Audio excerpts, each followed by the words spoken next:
Hey guys, Craig here with Cherry Orchard Foods. We're going to do a training video today. We're going to do dip displays. So we always have a lot of questions about dip displays and how we display our dips. So we'll go ahead and share that with you today and show you our display. There's no real right and wrong way, but this is a way that we prefer to tell people how we do it.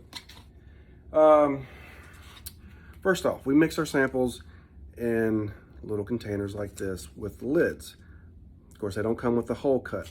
So one thing John came up with years ago is taking the lid, cutting a triangle, so when they dip the pretzel stick into the mix, it's more of a controlled, you're not getting a lot of mess on the sides because it'll scrape the side. So this kind of controls it to where they just get in the middle there.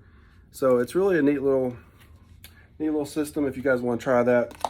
What we'd like to do here on our display, now I know not everybody's going to want to build a big old display like this, but this has really been effective for us. If you can see this, I hope you can see it well. This is styrofoam right here, so it keeps what you want to do, have a bigger container full of ice. You can put all your ice into this container and have them be well insulated with the insulation here, so it's going to keep it nice and cold. You're not going to have to change out your ice as much throughout the course of a show day.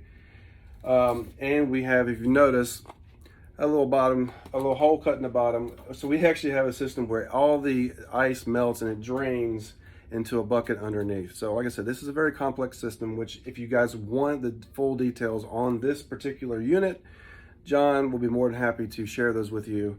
But just to continue with how we have everything displayed, like I said, the container's full of ice. What you want to do is take the dip mix sample, which you can see here. I have one garlic bacon ranch.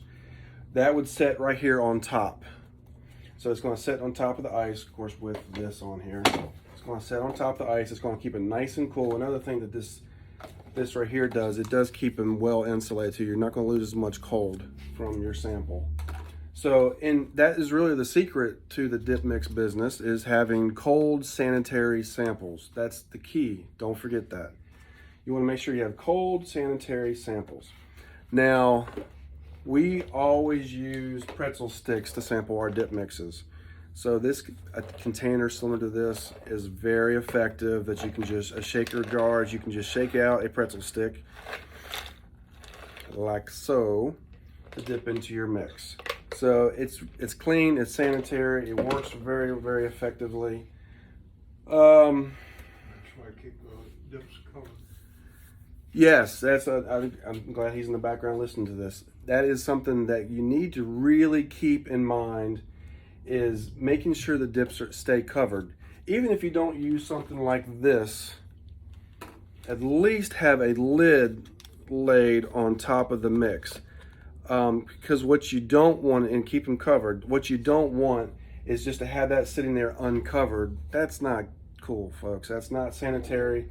That's going to really turn off a lot of people. They're going to walk up to your table and be like, no, not putting that in my mouth. So keep that in mind. That's not a good way. It's just not sanitary. It's not a good way to have a food product sitting out in the open where things can fall in it, bugs can land on it, so all that kind of stuff. You don't want that. So avoid that at all cost, right? So anyway, that is the gist of our system. Like we said, we try to sample 16 on this display. Actually holds 16.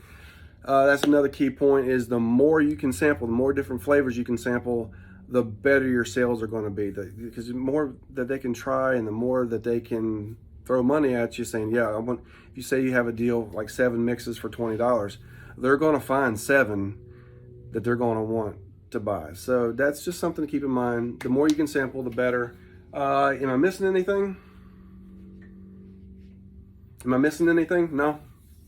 All right, guys. Well, again, any questions, feel free to let us know. We're more than happy to answer them for you.